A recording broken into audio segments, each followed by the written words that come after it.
Wassail, beautiful people. Oh my god, now I know why it is I love this noise. I'll get there in a minute. So last night I wasn't allowed to sleep. There was just download after download, and every time I went into the download and unfolded it energetically, there was another download inside the download. They didn't seem to link. They do, and there were lots of things that were explained. It's like, now you can go back to the stones, so that's a good thing. But also something else began yesterday that didn't make sense. It was part of the download. And I want to say, I just need to say upload as well. We call it a download, and yes, it is a download, but it's like it's an upload at the same time as being a download. It needs both ends. So when we keep going, I've got a download, that's just a muddle in your consciousness. It's how it's interpreted into the physical that is the upload section of it. I didn't know that. I just felt that there was two different distinct energies, and in a way there are, but you need them both. Again, it's intention and action. So, yes, I started a reading that was very strange. I'm going to put it in just a moment. But the end of it, after Mars came out a second time, Crocus of Mars,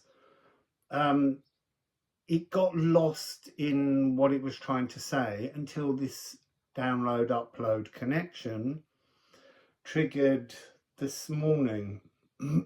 So, I guess we should begin by showing you yesterday's reading, because it's part of something that they want me to do, which is it's explaining energetically complex ideologies, philosophies, and all I knew in the message was how much I wanted to say thank you to all of you who do follow me and talk and listen and learn, because we as a group, we're doing some very high spiritual processing, really high. And you know, much of what goes on the internet is just a load of old rubbish, really, because it's trapped in old concepts. They're the concepts that you're meant to free yourself from. They're almost the shadowlands. And so what we're doing here together is we're trying to find our way out of the shadowlands, but not just out of them, with memory of being there, but also with our pockets stuffed full of nutrients and seeds. And that's the true path. There's so many things that I will be sharing, but I don't want to just share them straight away because they're not fully unfolded. So we're going to be looking at the major arcana, because that's also a load of old rubbish. The way people are talking about it, this first started coming through when I first met Poi Poi, who's back. I've glued him back together. With the fact of Poimanda showed me how we don't understand the truth behind the major arcana, and even as I explain that to all of us and myself, because I don't know all of them, because it's a journey that we go on, we will piece together the pathway that we need, that is our fluid truth, because truth is fluid. Truth is not absolute. It always shifts. So anyway, we're going to be doing a series. There'll be obviously 22 of them. They won't all be straight away, but it will begin with the Fool. And I'm going to be showing you bind runes so that you can begin to understand all the different runes from the Liffruma deck that are underneath the energy. So that will begin in earnest. But I've got to do this, got to go to the stones first. And I need to sit down with a map now, because I'm stone ready. Whereas before, I mean, I'm still a little wary of going there today, but I'm assured that if I just plop my forehead onto the stones will tell me things. So I'm excited to go and do that. But I need to plot on a map where I can head to see and connect and activate more stones. So here's the video, and then I'm going to pick up at the end of the video and just shuffle the cards to see what they'd like to share with us. I'm not tired. I'm really, really energized. I feel very, very fresh. It's just like it's being gifted with a whole new journey, because there's a total energy of stagnancy that comes across, and that's really interesting because that's this. I knew there was something. So there's all kinds of stuff that's coming through. And it's the importance of the shamanic rattle. The rattle is, so when I do sound healing,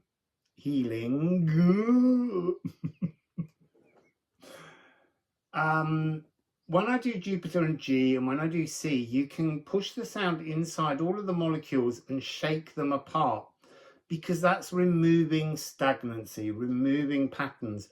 The stones have something to do with that. Remove the stagnancy, sing, make noise, rattle, and you allow the divine intention inside the stone to speak. The esoteric force that resides inside. Or forces, I don't know. So there's something about the rattle. We'll do a whole thing on that. Actually, I'm just going to look, because when that came through, I was thinking, I'm sure I drew the rattle in here. And drew it and didn't know what it was about. So this is to do with, well, Isis, the High Priestess. There's the Ankh, the Tau Cross, the Moon as the Scythe.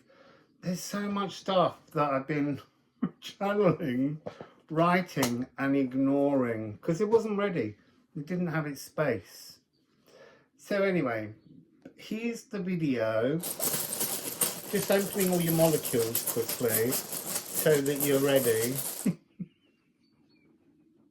So it's the video. I can't even sing Wassail. Wassail, beautiful people.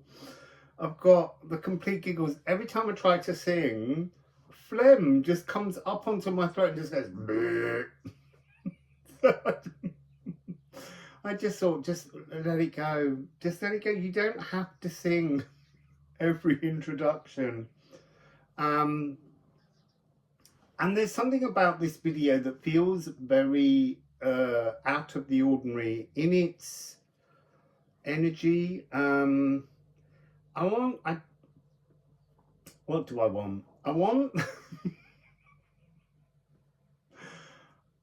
to, first of all, I just want to thank everybody who tunes in and watches the video. So I was reading a story.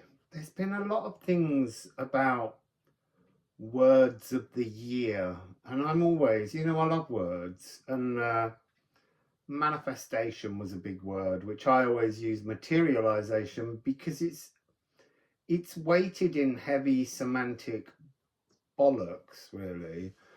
And it's the same with how I don't use twin flame, I use mirror souls, because we need to clean up the energetic language of the magic that we're galdeering. If we're saying out loud words that are clothed in dark shadows, I guess, is what I want to say. So when you're trying to materialize things, if you're creating phrases to assist your growth, they need to be in cleaner language. I guess that's part of this energy, galdeering, speaking, nightingale, and the nightingale, to garland, to charm, to create. It needs either cleaner words, or you see, I'm now being shown with the rune deck, with the Liffruma deck, there's something about the old language. It's so old, like Ophalagu, cape, cloak, energetic mantle, Opha, over, higher, lagu, ocean, the higher ocean. There's something about these are also very helpful for galdeering, for spell creating, because I don't want to say they're lost languages. They're not so living as a language. And so they contain a cleaner energy than a lot of the words that we're using in the spiritual community. So first of all, that's part of this energy. It's also this energy that I was tapping into today of brain rot. You know, and brain rot is toxic positivity in many ways that creates gloom. It's really weird how it does that. So it's kind of an energy where, I mean, you know, that doom scrolling thing, you're just watching mindless things. And I think that a lot of what's now online on social media is just mindless. It's brain rot. And so again, I just want to thank all of you who follow me, because I know I do really complicated messages, asking your brain to engage in really incredible concepts, but that's the point. If you really want to make a difference to your life and to your world, you've got to think. Because look, the universe is mental, okay? Both mental as in strange, but mental as in the it's so weird. You see, now that my brain's now doing a whole sort of thing. The universe is mental. Poimanda, poi poi. The mind of God is just a mind. It's mental. And so then you say, so what about the emotions? Because this is all read as emotions. And when Poimanda created everything, the word that was spoken to create, to Galdeer, to put physical form into sound waves that could move and create all that we see in the cosmos was the word reason. We have to reason our way back to source. And you can't do that with brain rot. So again, thank you for everyone that tunes in, because in many ways you're on a proper spiritual journey. If you're playing with these concepts that we're exploring here, you're making a difference to your life. Just being told, you know, some great love's going to march into your world and transform everything, that is a fairy tale.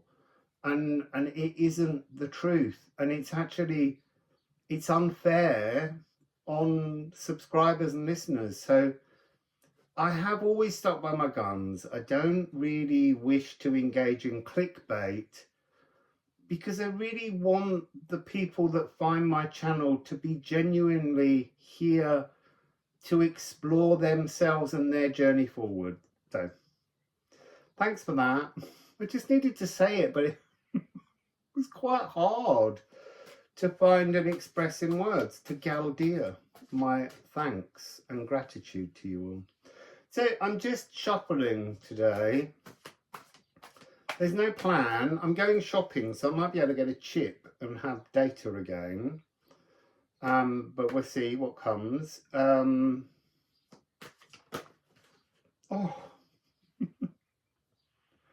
that's so beautiful. That's just like,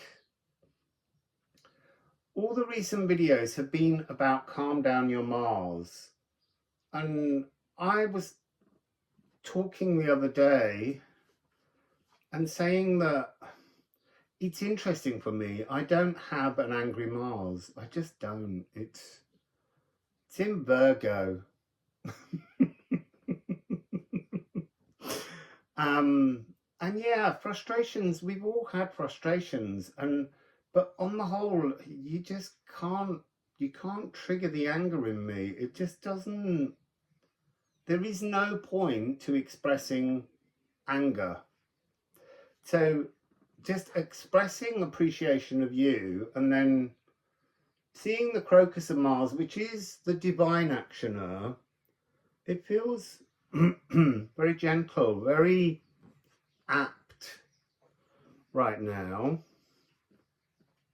as if it's a pat on the back saying, good actioning. Well, you just spoke then, because look, to speak is to action. This is, I think, what this video is really trying to say. Source spoke a word. It could be a sound, it could be a frequency, but in the Hermes Trismegistus golden emerald tablets, I'm so obsessed with the golden path. Oh my goodness. There it is on the bottom. Yeah, so that's what Hermes Trismegistus says, Poimander said, was it spoke the word reason. Anyway, let's just look at this, because that's beautiful to see them both here together, to see the kind of pokey erectile nonsense of anger and then the complete transformation. Because what's interesting, I'm going to have to dig them out to show, because I feel this is less a reading about what energies come out, as more, and maybe this is a video of the exploration of symbolism. It's certainly not brain rot, that's the point. So I'm now looking for the crocus of Venus and Venus. I can see Venus. The interesting thing about Venus is there's so many symbols in alchemy and in the musical alchemy deck that have their origin in Venus, which is divine intention. She's all over the place. That's weird. Mr. Crocus. I'll get there. Just give me a moment. Hum to yourselves. Bom ba bom ba bom ba bom.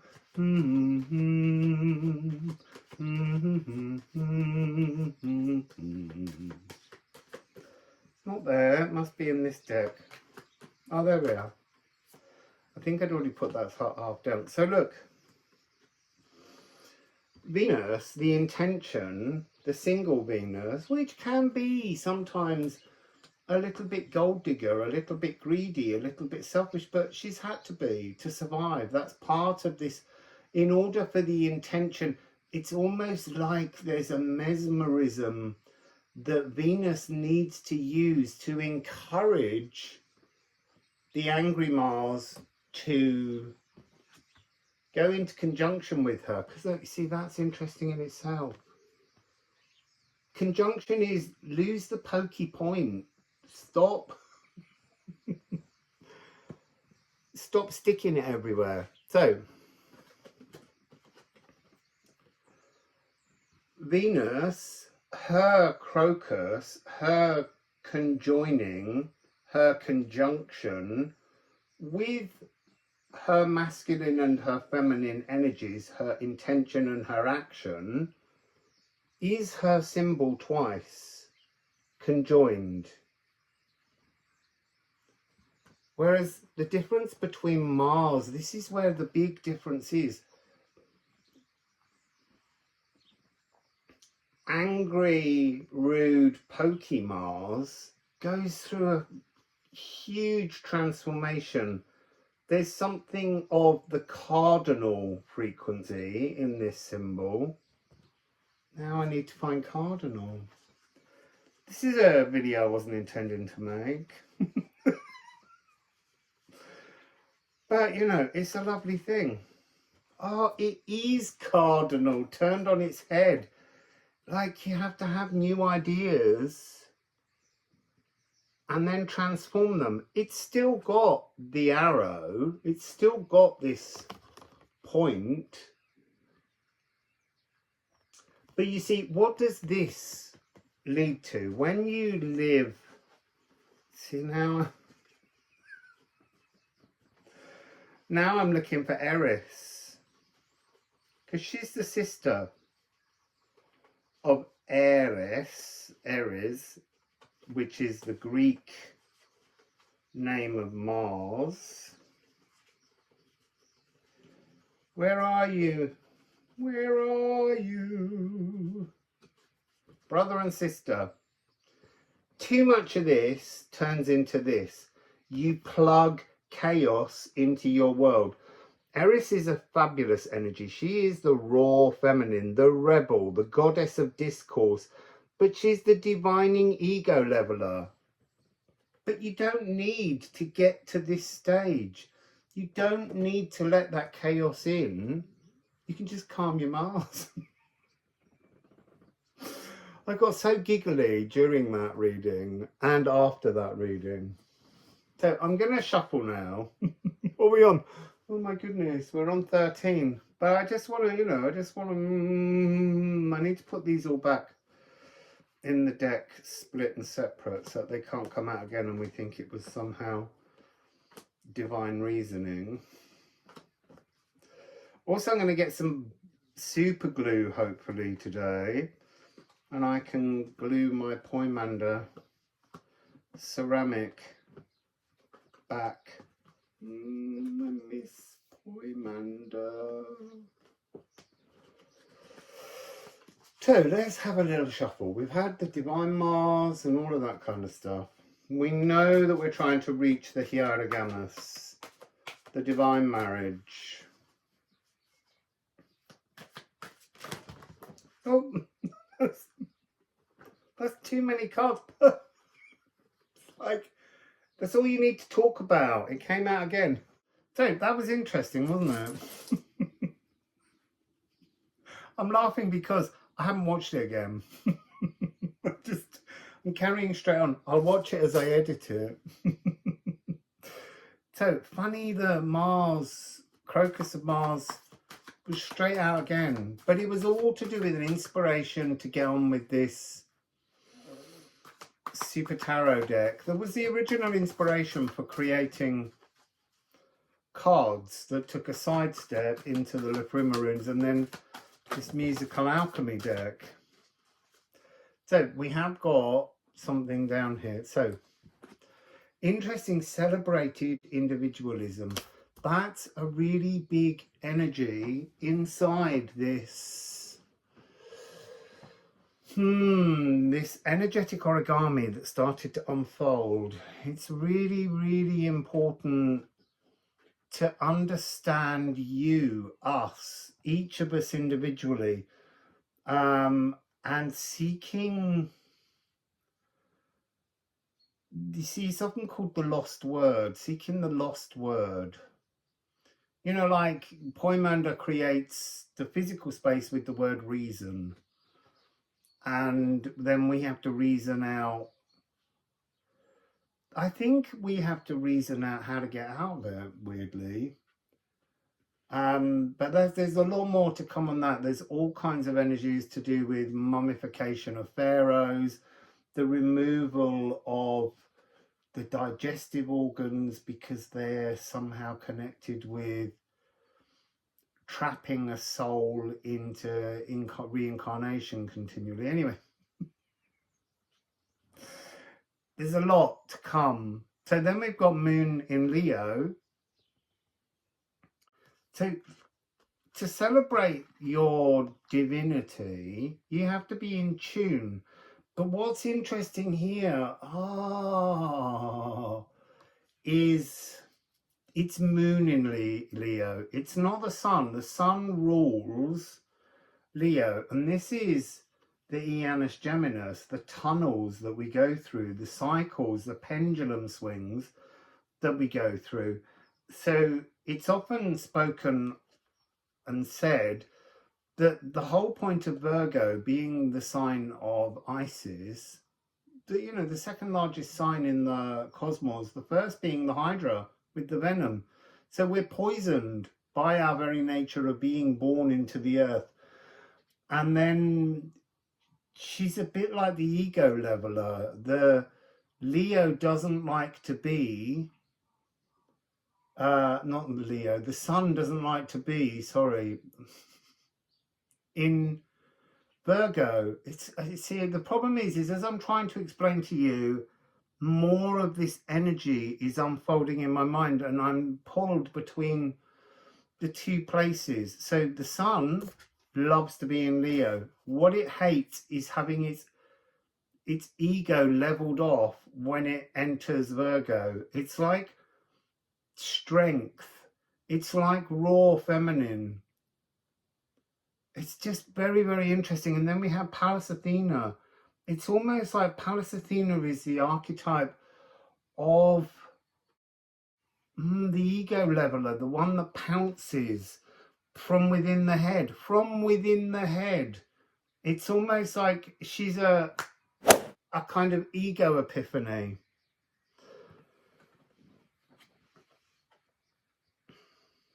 And then, yeah, so here, look.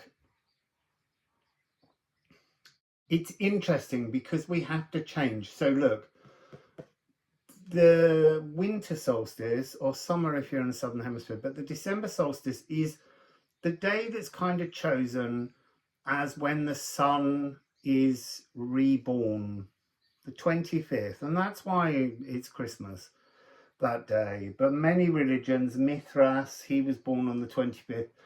So the notion is that the sun is the great living deity from which all life comes into this world. It has to come into a world from the light, because that's where we come from. So we come through the sun, and then we plunge deeply into the earth through the moon. All these emotions, all this kind of like rattling around the heavens, confusing us.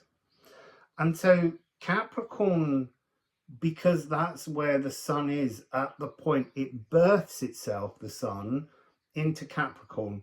So we're looking at this energy where we're now moving from that Capricorn with Pluto, with this new 0 degrees. We're shifting the energy now to 0 degrees of Aquarius. It's not that the solstice has gone there, but it's like energetically, esoterically, the focus is 0 degrees of Aquarius. That's just the way it is. We need to accept that. And so Uranus is talking about, it's the change now. This is the change. We have to accept that there is a transformation of consciousness. Consciousness is almost now, yeah, the ego leveler thing is there again as a word, but it's like consciousness now wrestles control of the agenda. So this is giving agency back to ourselves. But oh, it does say the great leveler on the back, the primordial deity of the sky. Uranus is in Taurus at the moment, but Uranus rules Aquarius. So it's the rules, it's the Uranian rules that dictate how we move. I am static.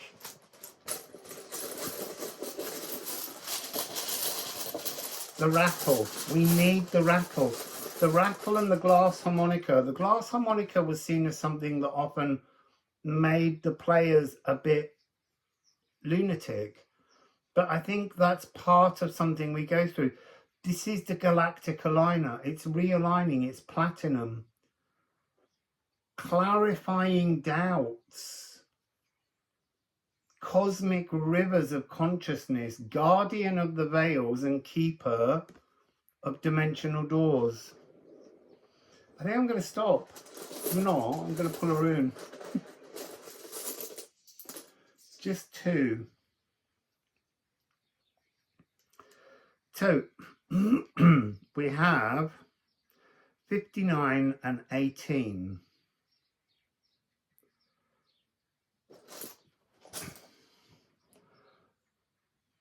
So this is the rune of to be married to something, to have a talismanic thread of devotion to something. For some reason, I want to say Ur because it's got that symbol, but it's like the names escaped me. And I'm going to look it up. And I love the fact that the names escape me. Because everything is transforming. Everything is changing. I mean, obviously, I know that the björk is the poplar tree. And it's interesting because here, all the balls of mistletoe, like great big nature's pom-poms or disco balls, they're in the poplar trees.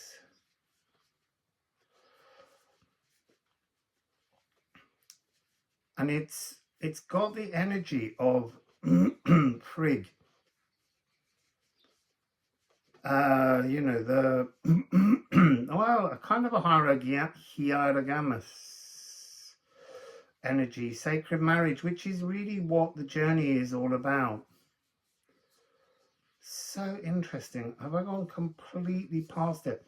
What's fascinating is in Yana, Frigg's distaff.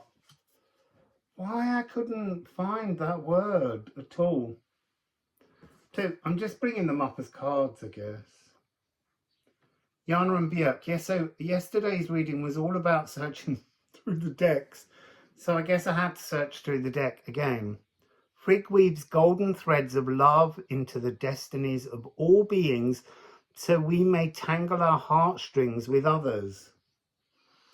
And Björk is about adapting to relentless environmental stress. This is the rocks. This is exactly it. This is the stones. You know, this is the energy inside the stone. This is the energy of the solid stone. Those two frequencies.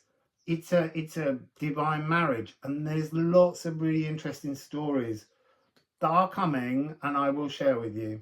So, for now, Wassail.